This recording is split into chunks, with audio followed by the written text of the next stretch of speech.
like, I'm not a co-sleeping evangelist trying to say everybody out there needs to do it. This is the way humans were meant to sleep. Like, no, I'm just saying if you're a modern parent like us and Mhm. this works best, or you want to do it for some reason for a temporary period of time, like it doesn't have to become your life. You could just do it in chunks or certain nights when it makes things easier. Mhm. Then you need to know the basics of how to do it safely.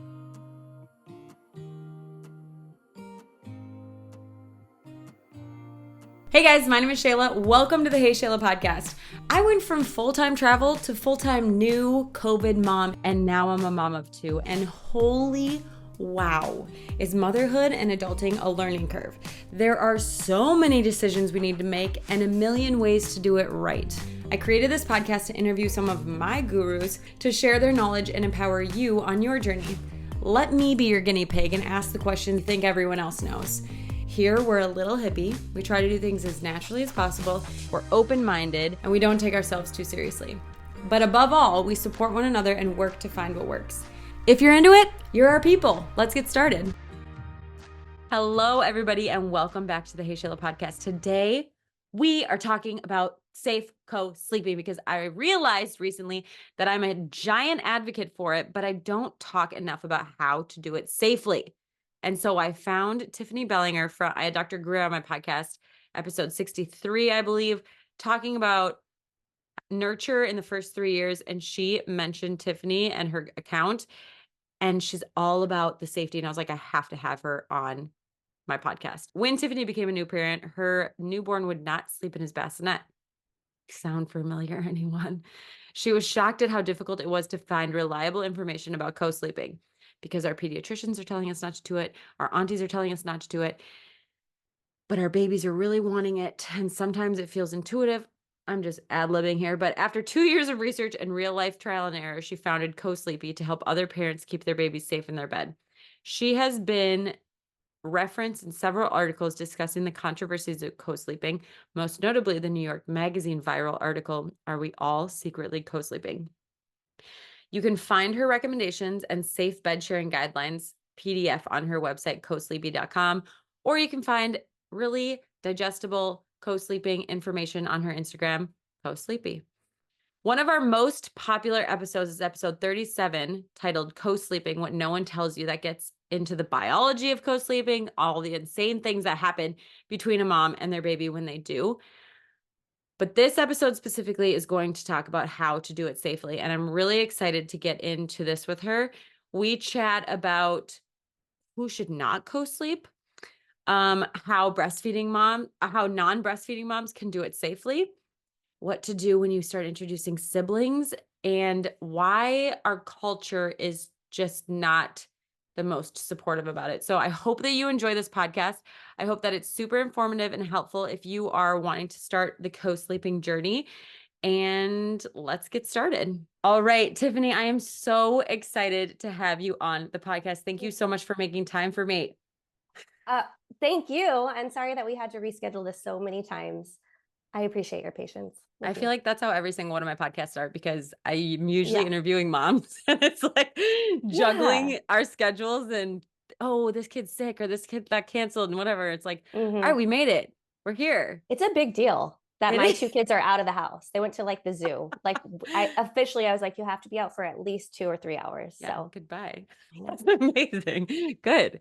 hmm Let me see. I interviewed Dr. Greer on my podcast and she mentioned you. And I always talk about, I'm a big co-sleeping advocate just by my own experience. And it was a scary thing to talk about at first because I was like, what if I do roll over on my baby and they die? And I've just been like, co-sleeping is the Yeah. best. Like, then everyone's going to know. And this is just like scary and tragic. So I was telling Dr. Greer, oh yeah, I love co-sleeping. I get more sleep. And she's like, but you have to do it safely. And she mentioned you. And I was like, done. She's amazing. She is I amazing. love her. I Yes. know. I'm so glad she said that. It's true. But don't worry. What you've been doing is so amazing and so wonderful. And as I told you before, like I've heard about you a lot over the last year or so. And only recently I was like, I have to find her. I have to actually type her name in and look her up because everybody's talking about you in my community, at least. Well, it must You, have been about the same time too, because I feel like I messaged you. You're like, I've been trying to message you, and I was like, well, great, hello. yes, that's when it came to a head. But I mean, I've heard about you long in the past, but it'd just be like a one-off, And I'm like, Yeah, oh, I got to look her up. But you are often somebody's their first time hearing about gateway. That's what co-sleeping. I want to be. Exactly. I'm You like, are. here, dabble in this. If it resonates with you, go find more information. Exactly. Right, That's perfect. wonderful. That's I love amazing. that. So today, you are my how do we do this safely? I want to use this podcast as a resource when someone asks me about it and I go, okay, yes, 1000% yes. Here's a podcast I did about doing it safely so that you feel good about it. Because I said this in the intro, I think, but in episode 37, Hmm. it's one of my top episodes.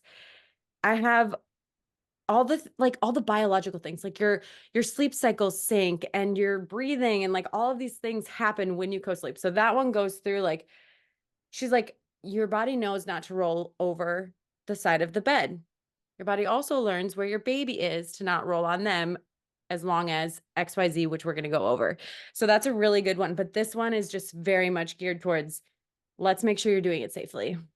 Okay, great. I love that. I And I call think, myself the safety captain. Like okay. that's how much I'm into this stuff. I'm Yeah. such a dork. I feel like you need a captain's hat, and that should be your profile picture. Oh, I have one. I'll Oh, have to send it to you afterwards. Yeah, I put it on certain posts, but then sometimes I chicken out. I'm like, people are gonna really judge me. Like no, I think that's I fantastic. have a zip up like hot pink vest and hat, and I have the goggles, the suit. Yes. So, anyways, Oh, that's this is amazing. like a real thing for me. Yeah. So continue, please. But I think it's important. It's like I think even if you're not planning on co-sleeping, you should learn how to do it safely because inevitably you do. And I think what a lot of times happens is that people do it on the sofa because they're like, I can't Yes, co-sleep with my kid in the bed.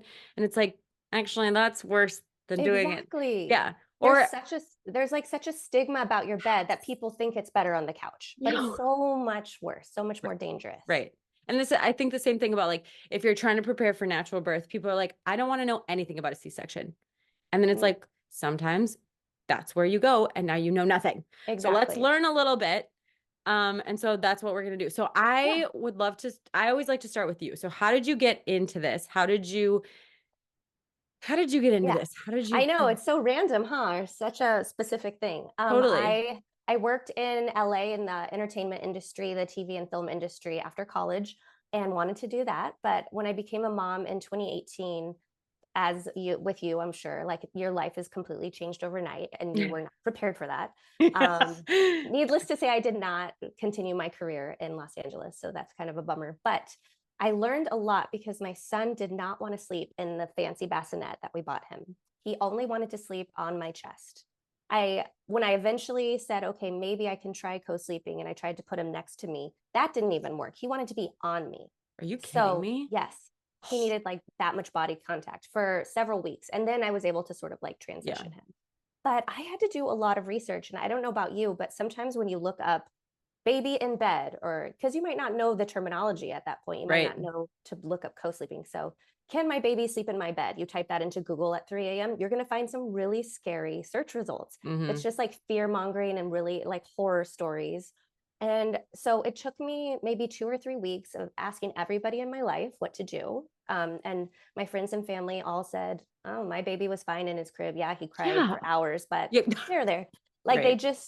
they were so chill about it. And I was having like a breakdown. Like I was just like, I can't listen to him crying for hours and hours. He clearly wants to be with me. He feels safe with me. I want to embrace that. Mm-hmm. So after doing a lot of research, and there were some lucky things, like my lactation consultant happened to mention Dr. James McKenna's book, Safe Infant Sleep. Mm. She didn't even remember the title, the name of it. She was just like, there's someone named McKenna, Dr. McKenna, Google him. And I was so desperate. I went home and I Googled him and I found out, oh, he has a book. And then I had to wait 2 days till it was delivered. And like, you know what I mean? I just Which seems like remember no big deal, but that's 2 whole sleeps Mhm. of like Yeah. And stressing about going to sleep and having your baby. Yeah. exactly. So basically, I started Cosleepy in 2020 officially, but for those first 2 years of being a parent, that's when I was like doing all the research and finding out what I say now is safe bed sharing is not rocket science. Like, we don't want to be lax about any of the safety rules. We want to pay attention to them and follow them. But it's like been done by humans since the beginning of time. And it's still what the majority of humans in the world today, how they sleep. If you look at like billions, you're looking at the actual number of people in certain countries in the world, co-sleeping is the norm. I know it doesn't feel that way, here in America or in the West, but so anyways, I started Cosleepy because I had done 2 years of research and I saw a lack or a void sort of in like solid, easily accessible information. Like Dr. McKenna's book is amazing, but to be honest, it was hard for me to read a chapter book in those early days. I was so sleep deprived. I would, you know what I mean? Yeah, 100%. Yeah, moms understand. So yes, I was like, how about I start an Instagram page, make little posts that are very easily digestible, the basic important stuff, create a community, because surely I can't be the only one out there with a baby in my bed. Like, it felt like it, but I can't be alone, right? The only one. So I started in 2020 and now here we are several years later, and I have lucky to have a really big community of parents from all over the world, who we just do feel like it's a safe space where we can talk about the challenges. It's not always easy, you know what I mean? Yeah. And the beautiful things about co-sleeping and bed sharing that we love. And I put on my little safety captain outfit and I do posts on that. And it's just, I don't know, it's just become a very random, wonderful thing that I never would have expected back 6 or 7 years ago when I was in working your in Los LA Angeles. days. Yeah. Yeah. Well, okay. So I've got 2 thoughts on this. Number one, it's so interesting to hear you say that your audience is international, which I don't know why that's not, but what do international people have to say? Like, I feel like most of them would be like, yeah, we co-sleep.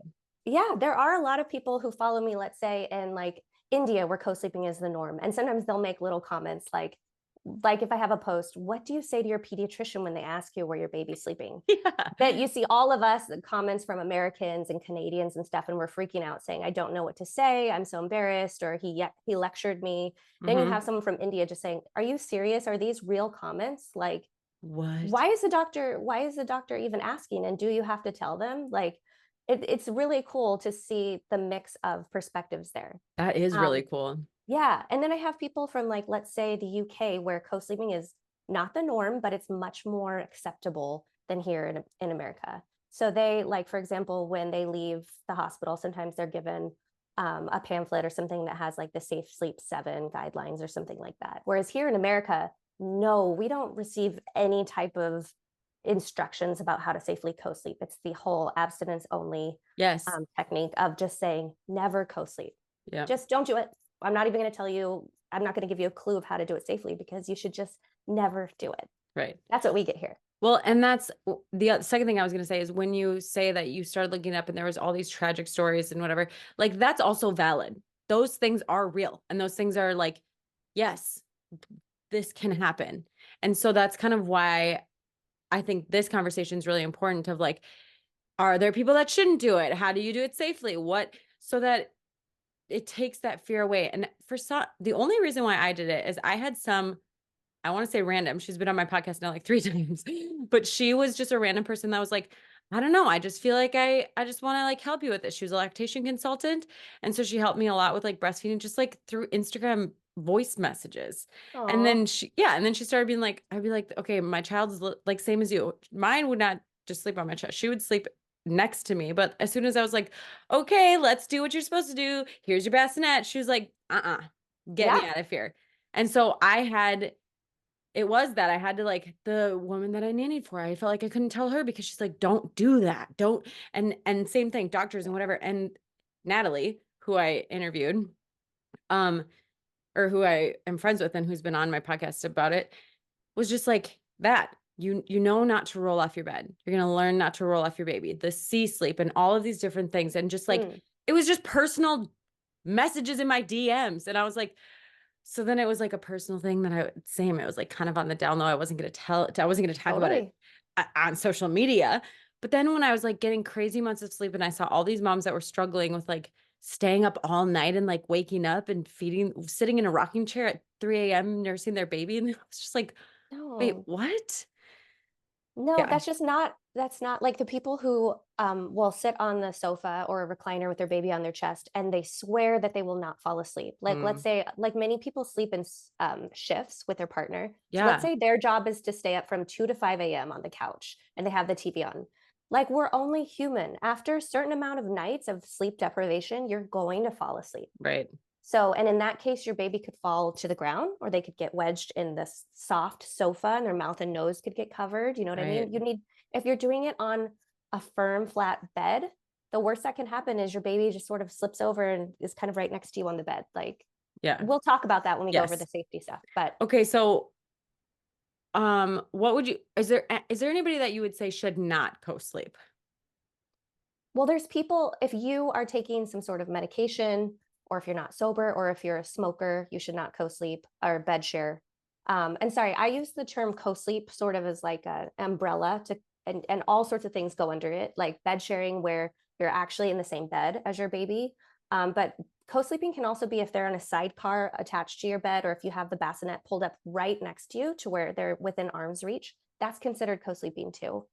Isn't it So in their room considered co-sleeping as well? yeah, like Okay. room sharing. Yeah, right. Room sharing, bed sharing, it's all considered Exactly. co-sleeping. Exactly. Yeah. But as far as bed sharing, yes, there are more rules about that. And so, like, let's say you're on some sort of medication that makes you a little bit drowsy, meaning you won't be able to respond or wake up quickly if something happened. Then what Dr. James McKenna in his book recommends is doing separate surface co-sleeping, or Dr. Greer calls it bedside co-sleeping. That would be a sidecar attached to your bed or the bassinet to where you're right there with them, like exchanging the sensory information, you know, reaping a lot of the same benefits as if you were in the same bed, but they have their own firm, flat mattress over there. So, which is a lot safer than them being right up next to you, just in case you couldn't wake up when you needed to or something like that. Yeah. So, so those are some reasons you might not want to bed share. And I always say, like, what I'm doing my work with Cosleepy, it's not like I'm not a co-sleeping evangelist trying to say everybody out there needs to do it. This is the way humans were meant to sleep. Like, no, I'm just saying if you're a modern parent like us and this works best, or you want to do it for some reason for a temporary period of time, like it doesn't have to become your life. You could just do it in chunks or certain nights when it makes things easier. You know, then you need to know the basics of how to do it safely. I love that. I love, like, my whole platform is, well, I think I'm not that extreme. My husband's like, you don't think you're extremely crunchy or like super hippie? I'm like, no, I feel like I'm middle ground. He's like, no. Okay. But I do try and I support, just sounds exactly like you. Whatever's working for your family, do that. If it's the polar opposite of what I'm doing, I support you. Done. And so I love that you just said that. Like, I'm not saying if you're not doing this, you're not blah, blah, blah, blah, blah. I'm just saying, if this is something you're interested in, let's talk about it. Yeah. So I think that's great. Also smoking, right? That's another thing that you're not, if you're a smoker. Or if your partner is a smoker. And this is like, it has to do with SIDS research.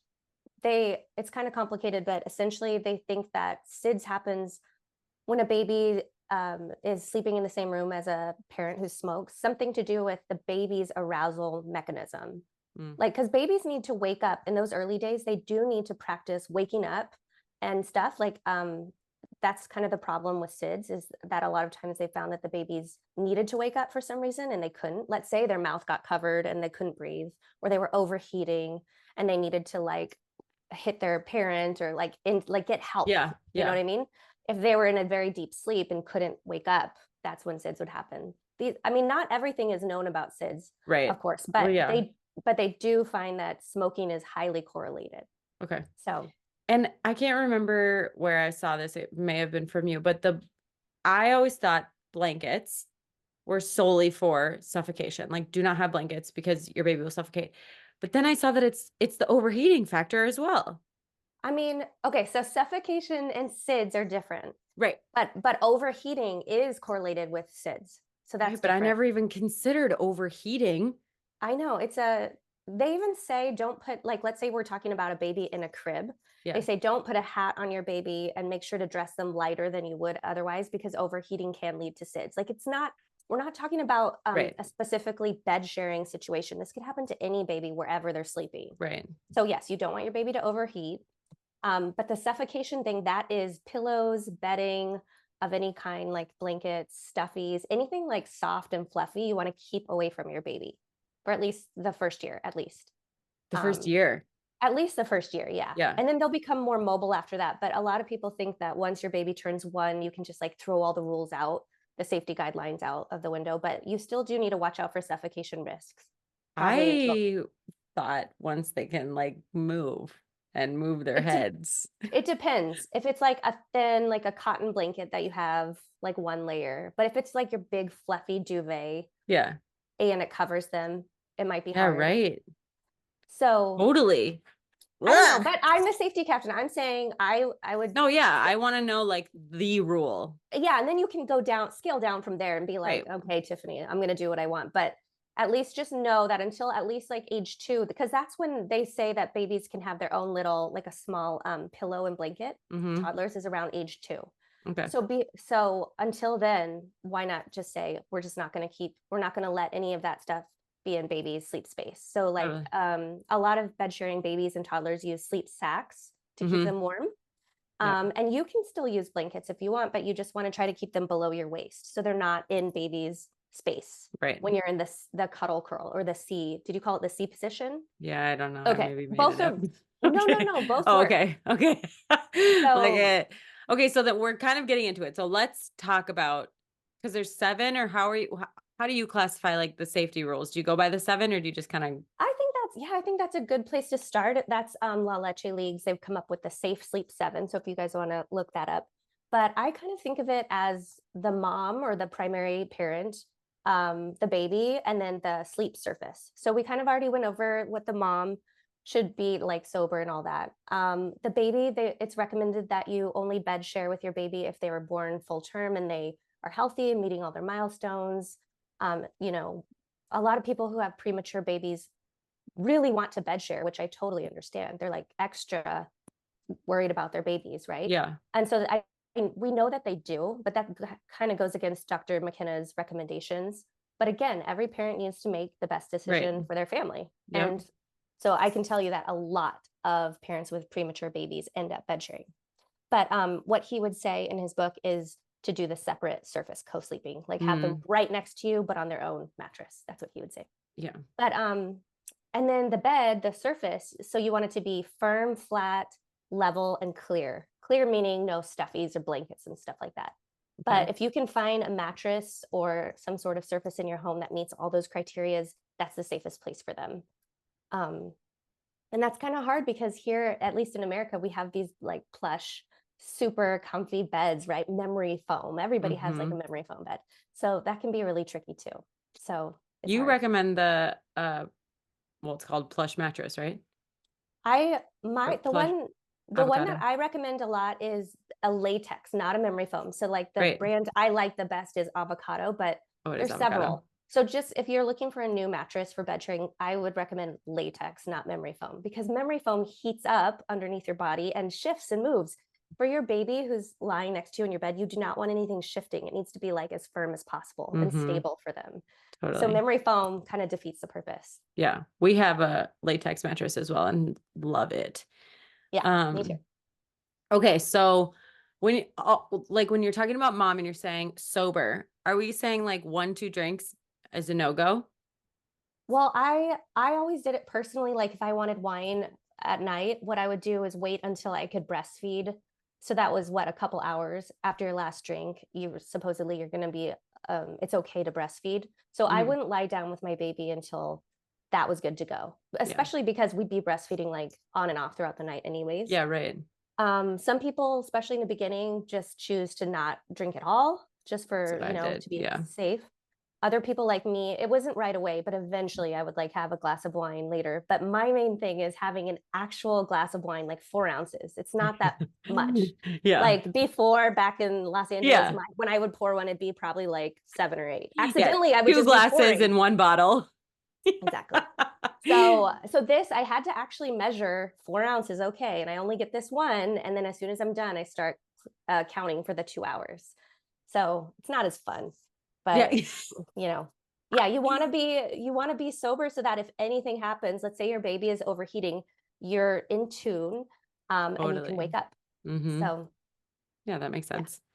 All right, we're going to take a brief break to talk about non-toxic mattresses. Did you know that was a thing? I went down the non-toxic mattress rabbit hole, which is a gnarly place to be. I found plush beds, and I am a mega fan. I have had this since 2020. I bought a second one for the spare room. They're very comfortable, but it's adjustable. They never get returned because they're like, oh, it's too firm. We can make it a little softer because it comes in layers, and depending on how you order the layers, makes it softer or harder.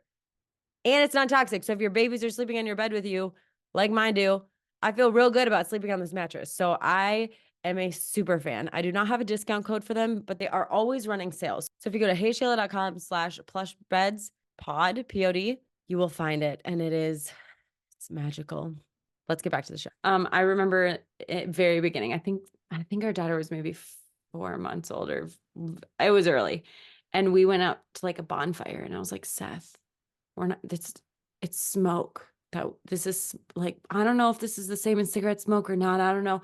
So we both like showered before we got into bed with her because I mean, we were so nervous. I would have done the same. I don't know. It gets kind of tricky. It's kind of like, and there's so many things to be afraid of in the beginning when you're a new parent. Oh my gosh. Especially when it's your first. Yeah, of course. I would have done the same thing. 100%. We were like, okay, well, we'll just be safe. We'll just shower quick before we get in. We were like, I don't know. Yeah. Okay. So affirm, no. And I've also seen that they have sleep sex for adults. They do have some. Yeah.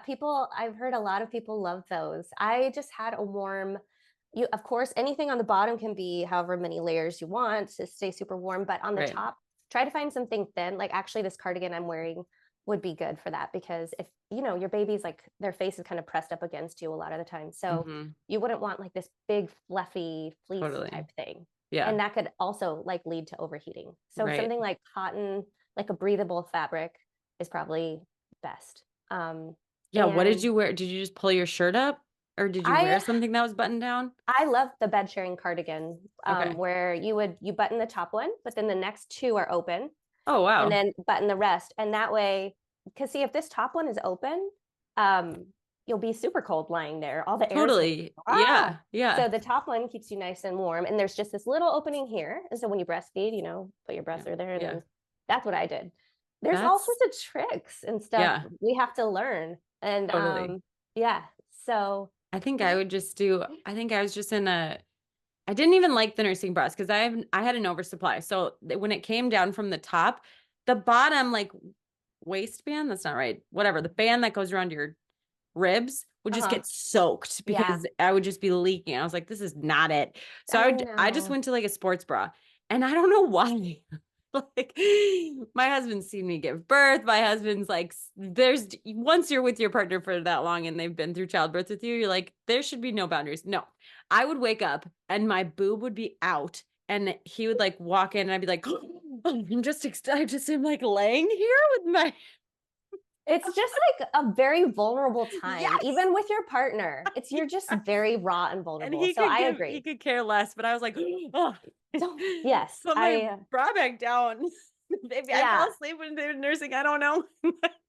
It's really, in the beginning when you have so much milk, it's kind of messy. So that's the other thing. I'm like, everyone needs to put on their baby registry a waterproof mattress protector. Yes. 100%. The baby's diaper leak, you're leaking. Like everything there's so many liquids everywhere. The diaper leaks. That's the worst. We've talked about that on Instagram a lot because some parents just put a towel over it. They're like, I'll deal with that in the morning. Other people will strip the entire bed. It just, I've done depending both. on what, it just depends. But it's the worst, especially when you've just got your baby back to sleep or something, and then you notice it and you're like, oh no, it's everywhere. It's like, that's one of the bad things about bed sharing, or the harder things. Yeah. I think. Or like when one of mine gets sick, because I sleep with both of them. So when one will like throw up all over the bed, I'm like, oh man. Okay. Yeah. I don't throw a towel on that. I'll just clarify that. But like, if a diaper, no, 100% different. But I have the mattress protector, and I'll be like, okay, towel, I'm going to bed. I need my sleep. I will wash these sheets in the morning. Yeah. There's so many things that I do as a parent that my non-parent self would be like, ew. Just like, really? What? Okay. Yeah. And you're like, when Can't you believe need that. sleep, sis, you're Mhm. just gonna get the towel. Just do it. Yeah. What else? There's cords, right? Yes, you don't want, obviously, you don't want anything that can hang down and sort of like get around your baby's neck. So, and if you have long hair, tie it up or tie it back, for sure. Thank you for bringing Long that up. hair.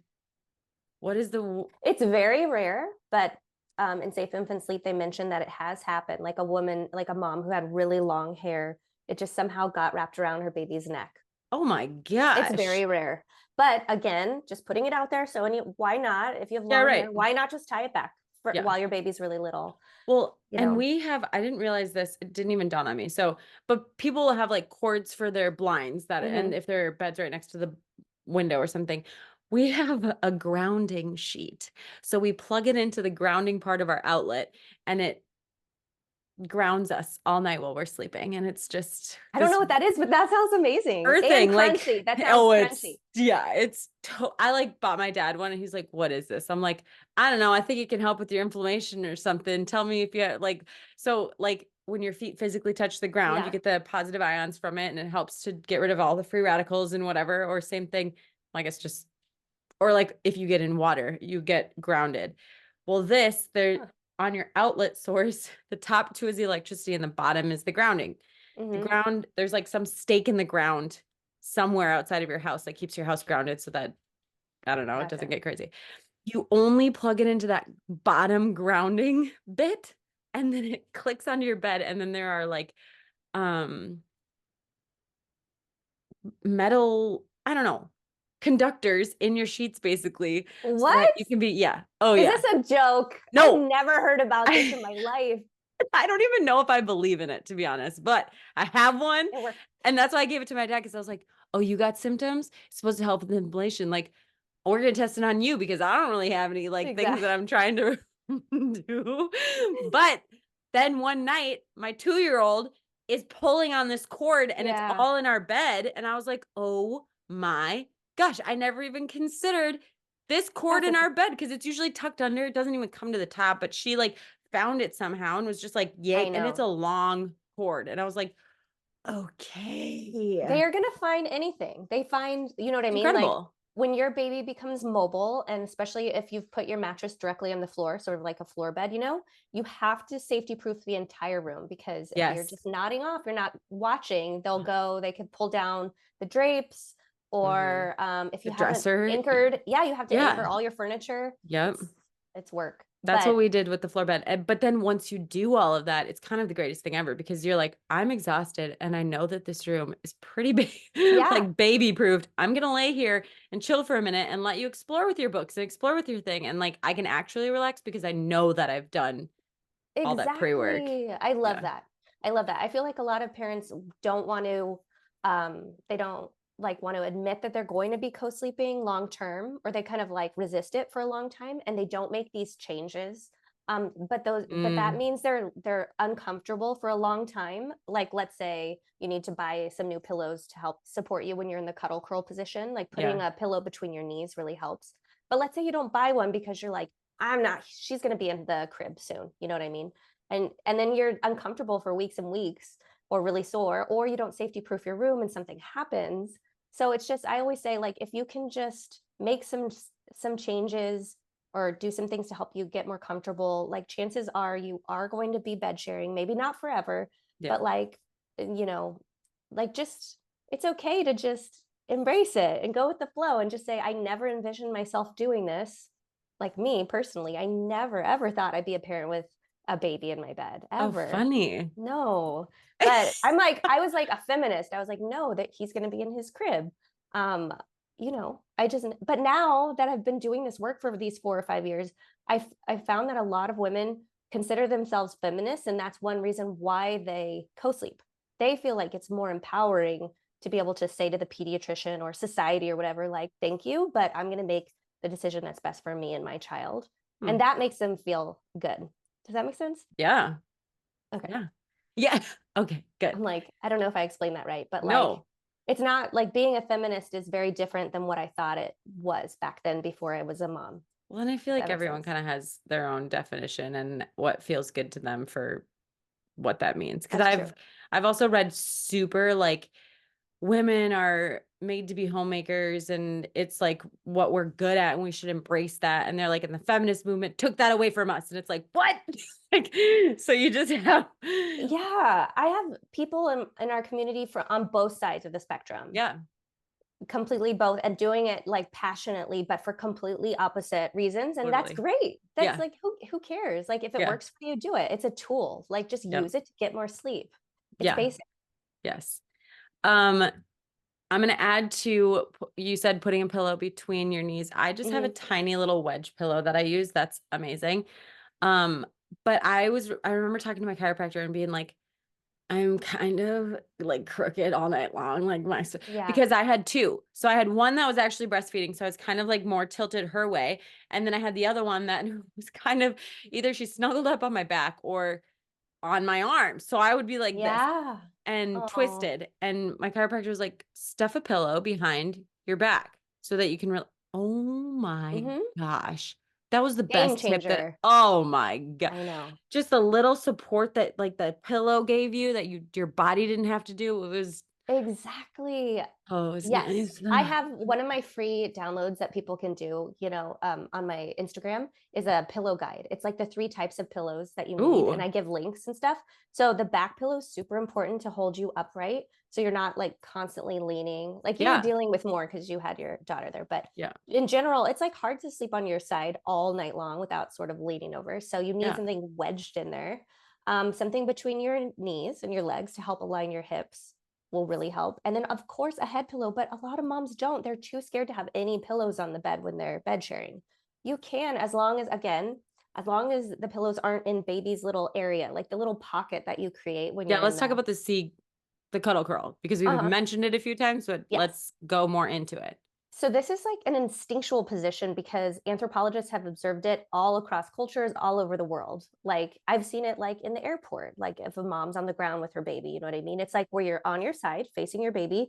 And if you're breastfeeding, it's that side lying position. Hmm. You have one arm kind of up, like underneath your head, and that's where your pillow would be. But this arm is protecting your baby from climbing, like rolling or crawling up into the pillow. Hmm. And then this other arm you can put it on your baby's butt That's or back. it's the most awkward arm. I just want to It detach is. the top arm. It is. It's very awkward. So it takes a few tries. You can put it if you have pockets in your PJ pants or whatever. You could like put one there. A lot of people like me, I used to put it like between my knees, like stretch it Same. down because I Yep. felt like then it won't come flailing out and hit the baby. Because I mean, in the beginning, you're afraid of everything. I was Yeah. afraid of elbowing or hitting my baby's head. Yeah. So I just Yeah. locked it into place. I like how you already know exactly what I'm talking about. Right between the Um, legs. yeah, but also your knees are going to be bent in front of your body as you're on your side, and that makes it really hard, if not impossible, to roll forward. They're there blocking you from Yeah. rolling flat forward onto your baby. So you're essentially So, in the fetal position. It's a little bit bigger. Your knees aren't quite tucked up so high so yes. that your arm, the bottom arm that's sticking out, and your knees make a big C. That Yes. is where the baby's kind of contained. Yes, Uh, exactly. and then what about breastfeeding versus non-breastfeeding moms? Is there anything with co-sleeping in that? Yes. So Dr. James McKenna, as he talks about in his book, he had a sleep laboratory at Notre Dame where he would observe mothers and their Ooh, babies sleeping together. interesting. I know. It's amazing the things he found. But he believes that breastfeeding moms are more connected or in tune with their babies, because when you're breastfeeding, you're in a lighter stage of sleep. When you're not breastfeeding, you can fall asleep like heavier. I forget what he calls it, but you're in a deeper sleep. Mhm. So therefore, when you're breastfeeding, you're able to wake up quickly, easily. You know what I mean? Your eyes open up and I'm sure like how quickly, if you hear anything or if your baby touches you one time, you like Mhm. respond to it. So he just found that with formula feeding, moms and babies sleep deeper, which again isn't the best regarding SIDS. You want your baby to be able to wake up often, which is frustrating because we want them to Right. sleep. We're like, sleep, but Yeah. it's actually better for them if they're waking up often in the beginning, Yeah. um, regarding SIDS. So, anyways, he would say separate surface co-sleeping, let Yeah. them sleep close to you within arm's reach, but not on your actual bed. That way, there's just less chance of something happening because you're going to be in a deeper sleep. Yeah. And But if there's a little bit more of a delay to waking up. Yeah. But I will say, just kind of like what I mentioned earlier with preemies, I know that there are so many, like a very large percentage of people in my Instagram community who formula feed and bed share. So I don't want to be that person that does the abstinence only approach and says you can only bed share if you breastfeed, because that's not serving those people who are bed sharing and formula feeding. Like, they're going to do it regardless. So I might as well tell them how to make it safer. Right. So if you're not breastfeeding but you're bed sharing, I'd recommend feeding them right there. Like, if you're going to feed them in bed with a bottle, feed them right there as if you're breastfeeding them. Like, don't prop them up on a pillow, because that's when, unfortunately, some fatalities have happened, because the parents fall asleep or the baby falls asleep while they're propped up on a pillow, and that's a suffocation hazard. So just keep them right there in the safe little pocket of your cuddle curl, and definitely sleep in the cuddle curl, because you're just way more in tune to their face is like right there in front of you. Like, you can hear a lot better. Like, if you're on your back, you're just not as connected. Yeah. You know what I mean? And so you're already maybe not as connected as like a breastfeeding mom. So, like, kind of to overcompensate, I would really recommend sleeping in the cuddle curl position and keeping them right there next to you. Yeah. Or moving them to a different surface if you want to like roll over or something.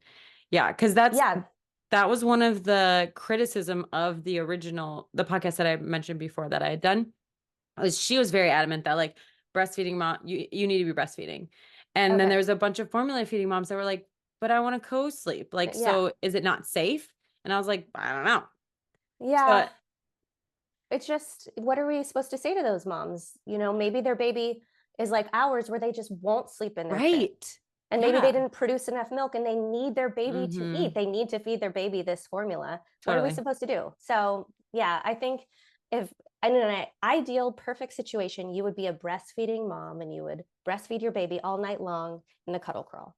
But if not, you can still do it safer. Like, unfortunately, there's no 100% safe situation anywhere in life. Right. Even if your baby's in a crib, something could happen. Yeah. So how do we make it safer? What about like the, what are they called? They now say, do not let your baby sleep in these things. The DockATots and I call them loungers, or they're nests. They're like plush little pillows, basically. And for some reason, a lot of parents feel safer putting their baby in that, like on their bed. But that is like, you're putting your baby on a big pillow. That's a huge suffocation risk. If they just turn their head, like, you have to remember, especially newborns and very young babies, their heads are huge and heavy, and their necks are thin and not very strong yet. They haven't built up those muscles. So if their head gets kind of stuck or wedged in that plush pillow and they can't breathe for whatever reason, they need to move it out, that's dangerous. Or those things can lead to overheating.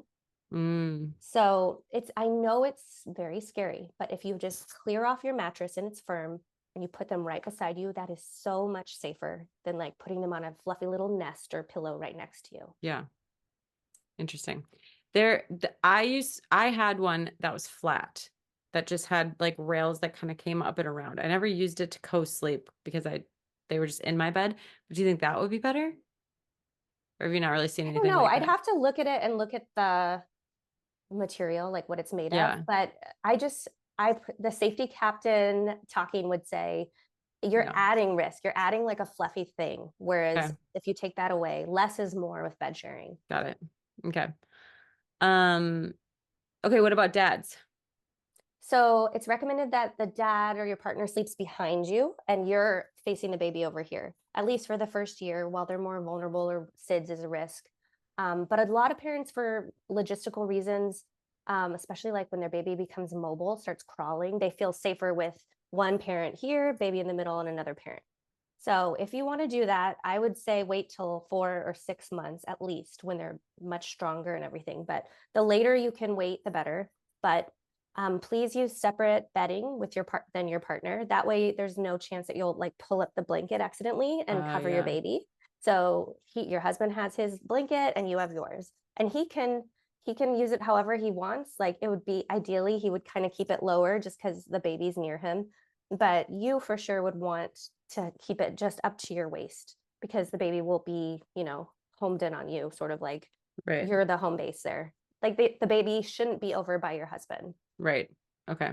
All right, guys, we're going to take a brief break to talk about Aro. Aro is a phone charging box that's attached to an app that tracks the amount of time that you're physically away from your phone. It gamifies it. So you get streaks. You've done 5 days where you put your phone in your box at least once. You've done 3 hours away from your phone. I have seen this on Instagram and I thought it would be like a cool thing. It is like, honestly, I don't want to say life changing because I feel like that's so cliche, but I want to put my phone in the box during the day. And I really do get excited when I'm like, I just clocked an hour, or every morning now it's an hour before we go to preschool.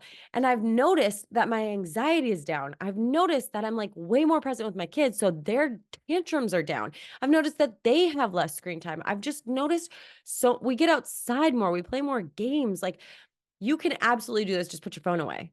But this box, you have to pay for the app. So like that monetary investment kind of makes you want to do it more because you're like, okay, I'm paying for this. If you're not by the box, there's a flip mode where you can just say, start recording that I'm not on my phone, and you flip it face down and it starts tracking that time. So if you're like at dinner with your spouse or you're at gymnastics, I really am loving this. And if you know me, you know that I'm always trying to get off my phone personally. Like, yeah, screen time for the kids, but like screen time for me is something that I've been working on for a while. So if this is also something you're trying to work on, go to HeyShayla.com/RO, ARO pod, POD, RO pod.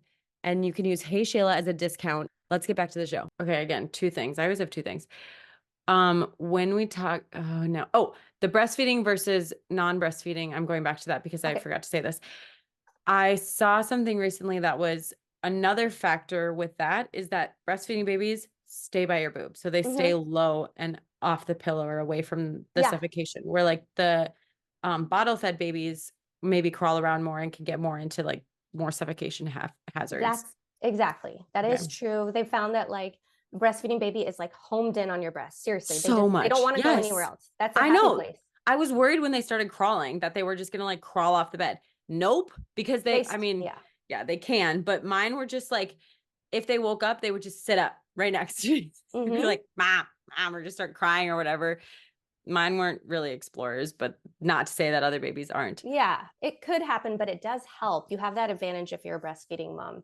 But that's another reason why they say don't prop up your baby on the pillow to feed them their bottle. Don't let your baby get near a pillow ever and associate that with food, because if they wake up in the middle of the night and they're hungry, and for some reason you haven't woken up, they might crawl up towards that pillow where they know that's where they have their bottle. So if you always feed them right here, as if you were breastfeeding, well, that's their place where they get their food, their milk. So that's a trick. But I like that you have advice and recommendations for bottle feeding moms. It's not just like, well, sorry, whatever your choice was or your situation was, you can't do it. Like, no, that's not cool. We got to help each other out, right? Yeah, us moms. Agreed. 100%. And then sleeping with a partner. Can't remember. Was it? I remember I would do like a NFL football hold on my husband. Like when the baby would be in the middle, I would have the C curl and I would have my top arm out and I would just like I would just touch him basically, just so I knew where he was in comparison to like where the baby was. I like that. Random. That's one of the rules for partners too, is that they have to be conscious and committed, like conscious of a baby being in the bed and committed to their safety, like as we are. But right, with the no smoking I don't know. And drinking. Seems like, it just seems like common sense, but I guess there's been cases where the partner just comes into bed and doesn't really pay attention and doesn't realize there's a baby there, and then something bad happens. So no, your partner obviously needs to be on the same page as you and know all the safety rules too. And what, from your community, do you feel like a lot of partners are not sleeping together? They aren't. They go in and out, sort of. Like a lot of people will find that in the beginning, when they first start co-sleeping, the partner will go somewhere else on the couch, or maybe like they find a different mattress for the floor across the room or something like that, because it can seem so scary and everything in the beginning. But once you feel more confident with it, a lot of times after months have passed, people will say like, let's try to figure out a way to bring you back in here. Totally. And there's people on both sides. Some people say, no, my relationship is so much better because he gets sleep and I get more sleep. And then when we do come together or see each other, like we've missed each other. Totally, There's yeah. that. And then other people are like, there's no way that we're going to separate. We'll figure out how to make it work. We're a unit and they stay together. What we've done several times is put 2 mattresses on the floor together, and pack the cracks, make sure it's all safe. But that way we have plenty of room. Like we had a king size and a full size bed. That's really long. So my husband could be away over there, but I felt like we're still connected, he's still in the same room. So, I would just say, don't be afraid to try if it could lead to more or better sleep for you guys. There's no shame in splitting up. This isn't forever, and it's not a reflection on your relationship or your marriage or whatever. It's just you're doing what you got to do to sleep, right? And I think it depends on what each partner's priorities are. Like if your priorities are to keep each other together and that is like what you feel like keeps your relationship strong, then you got to figure out how to get the baby in the mix or not, if that's your priority. Ours, we still don't sleep together. It's been like 4 years, but my husband does shift work. So he comes home at like 3 a.m. and he's like, I'm not going to come in there and like disrupt everything. I'm just going to sleep on the couch. And then he tries to keep his schedule. So he stays up late. So he just sleeps on the couch. And if I felt some type of way about it, that would be a different thing. And I would talk to him about it. But I'm like, sounds great. We wake up in the morning, we go say hey to dad. He goes back to bed in our bed and we come out in the living room and like, it just works. And I don't feel any type of way about it. Neither does he. And like, but I can see where people would be insecure about that, where they're like, oh yeah, well, my husband doesn't sleep in the same bed and the baby sleeps there. And it's like, I don't know. I know. Yeah. It's That's tricky. such a cultural thing, because in other countries, like let's say India, where co-sleeping is the norm, like those marriages, they have great, strong marriages, right? But they constantly have kids in their beds, or they have the mother-in-law in the bedroom too, right? Like it's multi-generation. Yeah. You know what I mean? So it's like they found a way to like have alone time, right?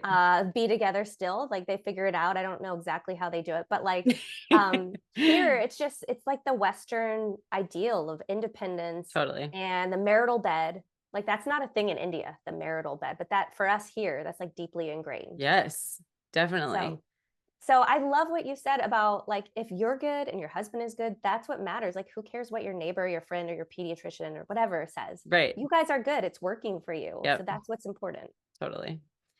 Okay. So can we talk a little bit about adding siblings? Because your first kid, we've talked mostly about that because that's kind of when your intro to co-sleeping, your baby doesn't go sleep anywhere else. And you're like, okay, there's this other thing that we're not supposed to do, but we're going to do is co-sleeping and figure out how to do it safely. And then you have another kid and you're like, well, now what?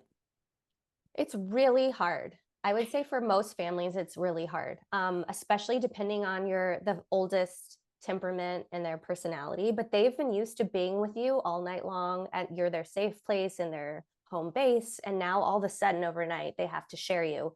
I'll just quickly tell you what happened with us when I had my second. My oldest was very upset when he would wake up at night and I would be facing the newborn in the cuddle curl, because he had never seen my back before. Totally. Right? I was always facing him. So he was very upset and he would climb over me and like almost jumped on the baby several times. And it was just so hard that we eventually had to split up, and my husband had to go with him in a different room and I was with the newborn. And we didn't want to do that because we had the 2 mattresses on the ground and it felt like so much space. Like, how could this not work? Yeah. But it was just so hard for my oldest that we eventually had to do that. So that was really rough. And so that's why I do recommend that parents, when you're expecting, you do start turning your back on, it sounds bad, but turning your back so that to get your oldest, turning your back to your kid, but like get them used to waking up. And they probably won't like it, but you can comfort them because you'll be pregnant at this time, right? And you'll have the time to comfort them and explain it to them, and just get them used to it. Where, you don't want to be like me, where all of a sudden you have this newborn, but your his heart is breaking because you hadn't addressed this before and you hadn't even thought. It's like one of those things where you don't know what you don't know. Yeah. So I'd love to hear what you're doing right now with your 2 right now. Like, where are they sleeping currently? So it's been with me this whole time. So I have, with both of my pregnancies, my second and third, I had to night wean in order to get my period back to get pregnant. So that started with night weaning. And then with my first, we sleep trained. We did like a whole 10-day sleep training. We laid with her. We sat outside the room. Like it was a slow progression out, Mhm.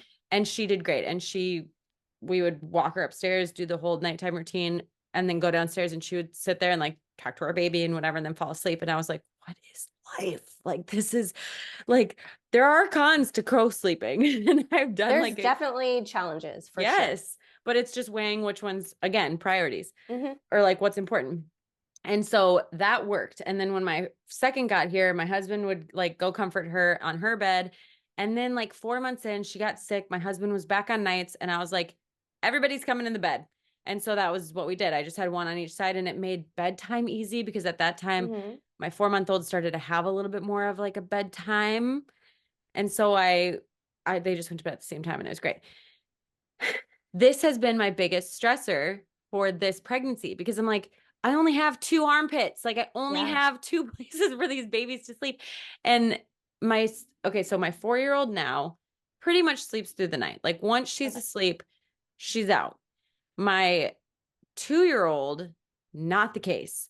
And so I have tried to put them in their bunk beds. I've tried to like do all these things. I'm like, the person that helped me sleep train my first was like, I can help you have them sleep together in their beds, and we can work on like doing a whole progression like that.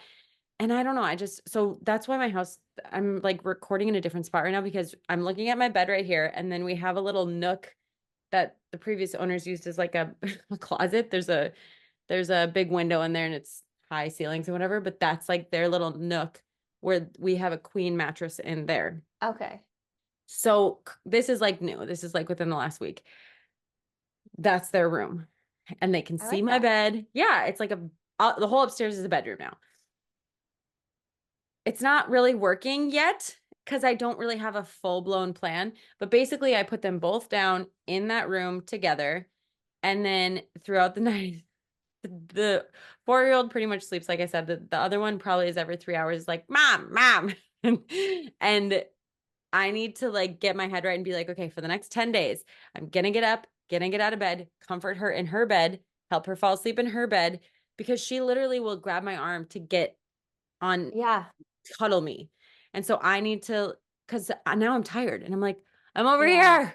Come over here. So she'll Exactly. like get up and walk to my bed, and then she'll be in the bed. And if there's one, I feel like it's kind of comparable to the first time. Yeah. If I don't you're, know. well, it's great. It's good to hear that your 4-year-old will probably be okay. She'll probably Yeah. be fine over there. Um, so right now is the 2-year-old used to sleeping by your back because you're probably No, sleeping I with a don't. pregnancy Yeah. pillow, right? No, I don't have a pregnant. There's not enough Oh, room. Yeah, no. oh, Yeah, I have just the knee pillow and then my head pillow. But no, when you said that with her to my back, actually, maybe because whenever they fall asleep, I usually leave. And since I've been pregnant, sleeping with her right up against me is not always comfortable. So I have fallen asleep with her on my back. And then she just wakes up, and then I wake up, and then I roll over and comfort her. So yeah. but I need to I need to feed on both sides. That's kind of the complicated part. I'm like, Exactly. so what do I? Yeah, you're gonna have to. Is your husband gonna be home at nights at that point, or is he still gonna be working at night? He will Yeah. be on days. Okay, So he won't be that's there good. for the bedtime, but he'll get home at like 8 or 9. So I'm Okay, like, that's such so a relief. If shit's hitting the fan, I'm gonna be like, everyone in the living room for the next 2 hours. And yeah, we're gonna go wait till dad gets here. But yeah, at least that's a he's game coming. changer. Yeah. Yeah, because he can. Are you okay? Sorry. My other question is, are you gonna have time where he switches and he's on days before the baby comes so that he can start Yes. practicing? Okay, so I would recommend he's your 2-year-old's primary nighttime caregiver. So you start to transition that way. So now when she wakes up at night, like your face, is your mind like So blown? skeptic. Yeah. I'm like, he tried It's last night and she just screams for me. it takes, I know it takes a long time, but I would just Yeah. Better to recommend do that it you think now. about it. Yes, because when Yeah. you have the newborn and then it's the screaming, it's so hard. It's just Yeah. Because you literally so can't. exactly. So now Yeah. you could maybe come in every now and then or tag team or something to help with the transition. But if you wait, there's no transition. It's just overnight. Once the baby's there, your focus is on the baby. And you might, Mm-hmm. I don't know about you when you had the second one, but you have these instincts where you love your older one so much, of course, but you have the instinct when you have the newborn there that like, this is my priority. Yeah. You know what I mean? Mm-hmm. So you might not have the emotional bandwidth at that point to comfort your 2-year-old. You might just be like, deal with it. I can't even go there right now. Yeah. So yeah. Having him do more of it, I think. I yeah. actually told him that I was like, when I just said with like, I need to come up with like a 10-day where I'm not going to have them come in my bed until whatever the 5 a.m. or whatever, you know, when they like wake up and they come and they're like awake, but they go back to sleep for a little longer until then. Because for literally her whole life, I've put her to bed every single night. No one else has ever put her to bed. Maybe twice. So my husband would take the new baby and I would put my toddler to sleep. And that was a good moment, a good chance for us to connect. Yeah. But then when he woke up later, because we hadn't transitioned to my husband being his go-to person, he still wanted it to be me, but I was with the newborn at that point. Right. So if there is a way that you could like swap with your husband at some point and you can give her a good bedtime routine and like fill her love cup, as they say, like make sure her, you know what I mean? That could make that night easier when she wakes up at like midnight or 3 a.m. or something. Right. And I've seen her get comforted by her sister. Her sister does not comfort her. She does not wake up to comfort her. That's when you said the temperament of the older one, people are like, doesn't your toddler wake up? Never. She never woke up. And I know that that's not the case for everybody, but she would sleep through screaming. She would sleep through whatever. So, and I have friends who are like, oh, the older one will like go find the younger one and snuggle them and like that's whatever. Mine does not do that. But the baby will crawl over to they're both toddlers now. The younger one will crawl over to the older one. And I think just that contact and that warmth, it goes back to sleep. So I have been like doing La Pause, whatever that they say in, what is that? Raising Bebe, to just like see, are they gonna get comforted by sis? Are they gonna fall back asleep? Are they just kind of yelling? Like what's happening? And then I can tell pretty quickly, like if she's sitting up and looking for me that I need to go there, or if like, okay. So some nights, like she has gone through the night and not come into my bed until like 4 a.m. I'm like, okay, that was great. And then the next night it's like midnight. She's like, where are you? I know. Every night is different. Yeah. So I wonder if you're just practicing. Yeah. I wonder if your husband would be able to go if she wakes up and you're with the newborn, could he go over to her bed to help her back to sleep over there to eliminate? Is that what you guys are doing? You're trying to do that right now, right? Yeah. And she's not having it, but that's what we're going to have to start doing. Oh, she's okay. Yeah. Keep it up. She is not comforted by him in the middle of the night at all right now. But yeah, it's so hard.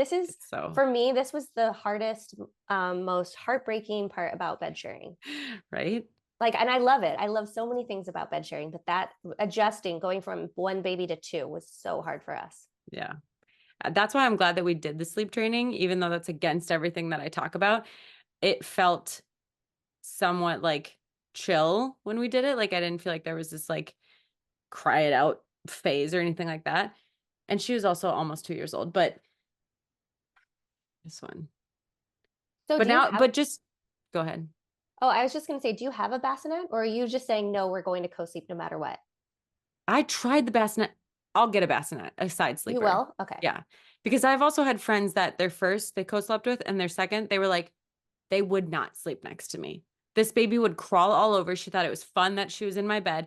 And as soon as I put her in her own bassinet, she would like relax and fall asleep. And I was like, if you weren't a co-sleeping mom with your first, I would not believe you. There are not babies like that. It just depends. Yes. We have no idea what your third baby's going to be like. Right. You'll find out.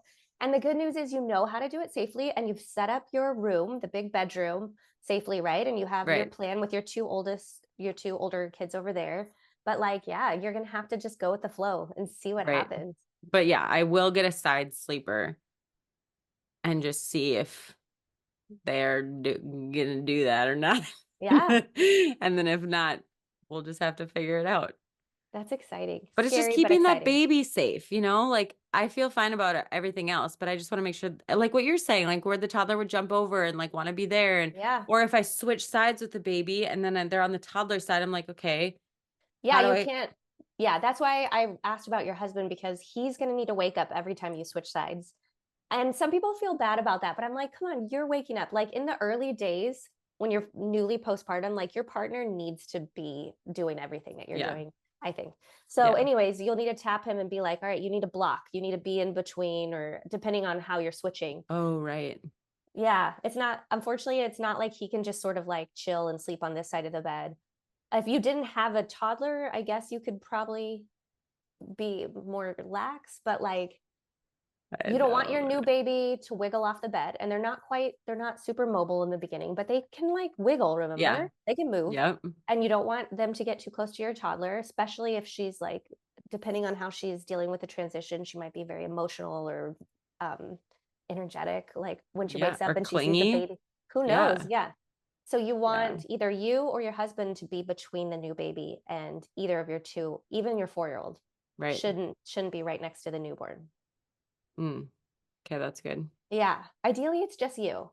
So Right. so when you Well, switch yeah. And sides, that's right. That's why we're trying to get this whole bed situation to work. So I feel like we just need to come up with a plan more of like how to get her to be yeah, comforted. yeah, Yeah. And my husband's down. He's always like the most supportive when I'm like, oh, I don't, do you think like maybe for the next 10 days? And he's like, yeah, sure. yeah. I'm like, That's oh, amazing. okay. Cause I've been thinking about how to ask you this for 3 days. And he's like, you're so weird. I'm like, okay, cool. Oh, Thanks. Yeah. that's cute. Okay. Yeah, So you still have time. You guys can, yes. I believe in you guys. You have time, you'll Thanks. figure it out. Yeah. Hmm. It'll be interesting with it. That's honestly the only thing that I like have been stressing about. Yeah, I get that. It's a big deal.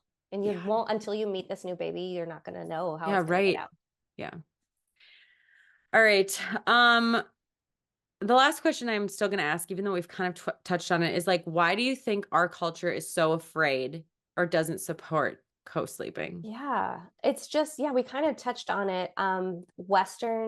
So co-sleeping was the norm across the whole world up until about 500 years ago, when the Industrial Revolution happened, and like Western industrialized countries really, like, things shifted overnight, sort of like Hmm. formula was readily available. So the moms didn't have to lie there, do sideline nursing and co-sleep if they didn't want. They could hire a night nurse or someone to like feed the baby with the bottle. Yeah. And all this money was made by certain families, and so it was a status thing for them to have a big house with multiple bedrooms, and Ah, the marital bed was here, and then down the hallway you would have your child's room, and you had the night nurse. It was like a status thing in interesting. certain countries, Okay. right? About 500 years ago, and the United States was right there in the forefront of all that. And so yeah, it's just, we prize in this country, at least we prize like early independence and leadership and all these things that it's kind of new when you look at like the whole span of human history. They always, like, shared sleep was the norm, whether it was in the same bed or just the same room. Like back then, like houses might have one room and that's where everyone slept. And there were so many benefits, like protection, Right. easy breastfeeding, especially back in the day when like people didn't have access to all sorts of good foods and or vegetables and stuff like that. Like at least breastfeeding was very easy when you're sleeping right next to your mom, right? And they could get all Yeah. the nutrients they needed there. And yeah, so other cultures across the like, think about Japan or something like that, where it's more focused on the community and it's not all about independence and stuff. They embrace co-sleeping, and they don't even have any SIDS there. Like they have like a less than 1% chip. Yeah, they don't have like What? SIDS doesn't happen in every It's country not across. universal? I'm sure maybe it's happened at some point in Japan. Like I don't, like, Well, don't yeah, quote me of on that. course. But if you Yeah. look it up, it's primarily in the United States and other Western countries. Oh, I did not Yeah, know that. because we do things very differently. Like Totally. like back in the 80s when SIDS was a real problem before it was addressed, babies, we were sleeping on our tummies in cribs, and there was a lot of formula feeding and not as much breastfeeding. And so since then, when they were campaigning and trying to stop SIDS, they switched to make the rule baby on back. So Yep. your baby, and then they started, hospitals and all these organizations started pushing breastfeeding, like, and bringing it back and stuff like that. And so we have seen that SIDS has like gone down a lot since the 80s, which is great. That's But like in crazy. Japan in the 80s, they didn't have the same epidemic. because co-sleeping was the norm. They didn't have cribs, and they weren't on their tummies. Babies weren't sleeping on their tummies because they were co-sleeping, so they were on their back or their side as they Right. nursed. Because Wild. yeah, baby on their tummy doesn't really make sense in the context of bed sharing and breastfeeding, because they Right. need to be on their back right there or their side. Yeah. So anyways, yeah, look it up. It's Crazy. fascinating. That is fascinating. I love that. And then what is like the typical, how long do other countries co-sleep for? A lot of people, a lot of countries will do it until like puberty, basically when the kids are like, I don't want to have anything to do with my parents anymore, like I need space. Yeah, Whoa. some it's not even that long. It's like 6 or 7, or they Yeah. have like sort of an open door policy where they have their own bedroom, but they can always come back in. Like maybe Yeah. like a 10-year-old occasionally will come in. But basically, from what I've seen polling my community Yeah. and people all over the world, they say like basically at puberty, that's when the child is like, I just don't even want to be near my Yeah. parents. So Yeah. they'll put the space there. But like, Wild. yeah, so I don't want anyone watching this to think that like you have to, if you start now, you'll be co-sleeping until your child is 12 or 13. Like, no, it can stop. It can stop at any point Right. gently. You don't have to make it like some traumatic ending. You can gently transition your child to their own bed or their own bedroom at any point. Right. But there are people across the world who find it just comfortable and convenient to do it until that age. And I'm learning that I'm getting codependent on co-sleeping because like yeah, when I try to go to sleep by myself right now, I'm pregnant, so I'm loving it. But I earlier, like when we tried to do the bunk bed in their own room or whatever, I laid there. I laid there until, because I knew one of them was going to fuss and I was going to go get them and it would be fine. And I couldn't fall asleep because I was like, I wish they would just do it now so that I could go get them and we could all makes fall sense. asleep because I couldn't fall asleep. Yep. That's common. That's common too. A lot of people say that. They look forward to it. Like despite its challenges, there's lots of challenges with it, but it's just like a special time of connection, or where you can slow down, or Yes. you could read your book. You're like, especially those people who go to bed at like 7 p.m., they just lie down with their baby.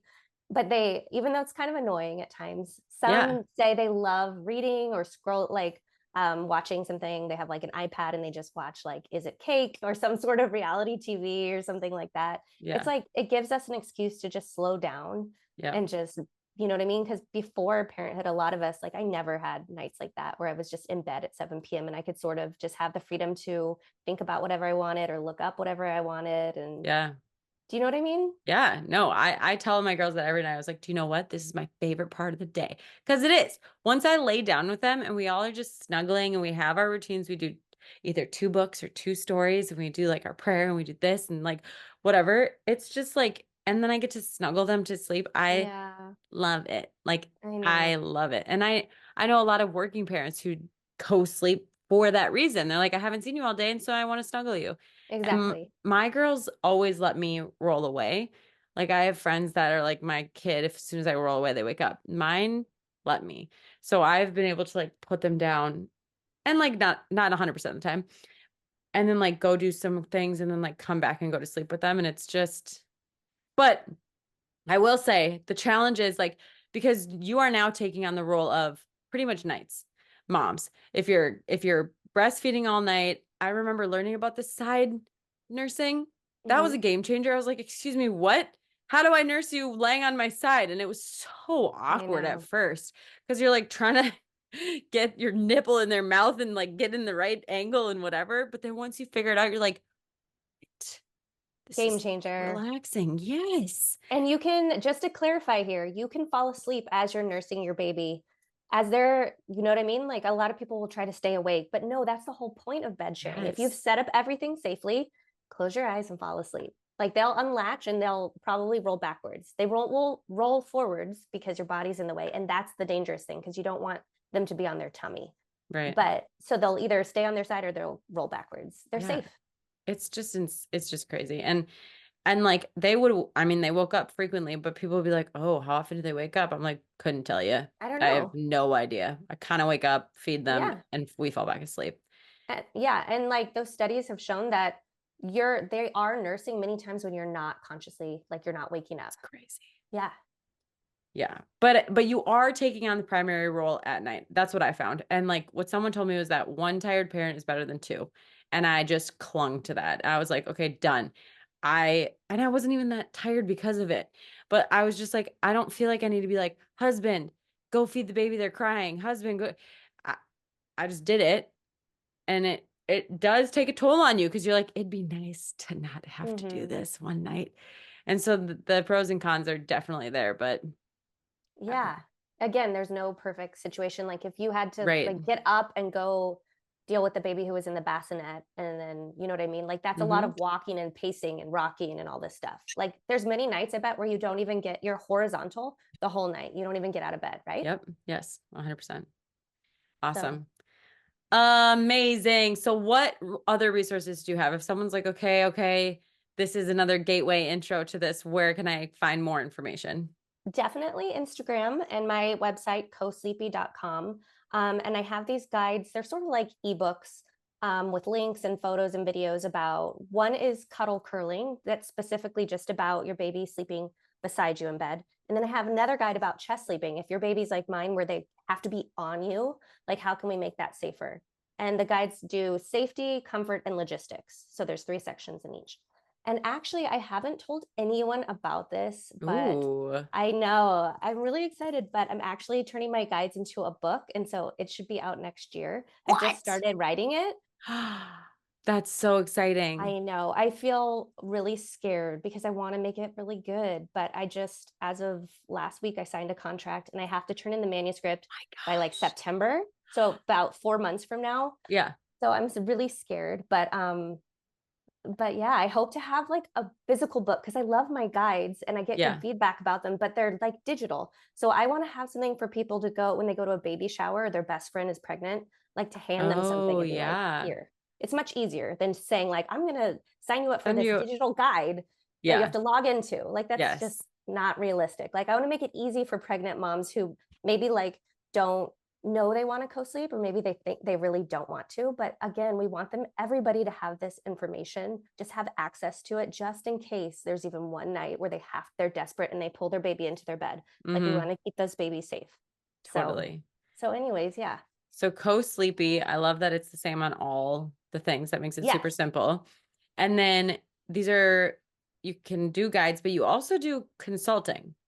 I do, not as much, just because I don't really have childcare, as we were discussing. But if someone does want me to go like look at their bed and say like, oh, look out for that gap, look out for that, like just email me and we'll set up a consult. So yeah, I do. That's amazing. Awesome. Well, thank you so much for coming on and talking about the logistics, putting on your captain's hat. Oh my gosh. Yes, I love you. And I'd love to come back, like even when you have your baby, if you want to discuss the whole situation, or I don't know, anytime I'm here for you. No, that would probably be good. Cause I feel like there's gotta be a lot of people that are in a similar situation. So it almost would be good to do like a troubleshooting. No, there's not going to be any trouble. I'll tell you how great it's working and you can give me some tips on how to make it greater. Yes, exactly. Exactly. Perfect. Thank you so much. Thank you. All right. Thank you guys so much for listening. If you enjoyed it, please share with somebody you think would love. And I would be so honored if you would subscribe to the podcast and leave a comment and rating below so I can know what you guys are digging, what you want more of. Just connect with you a little better. Thank you so much for listening, and I'll see you next time.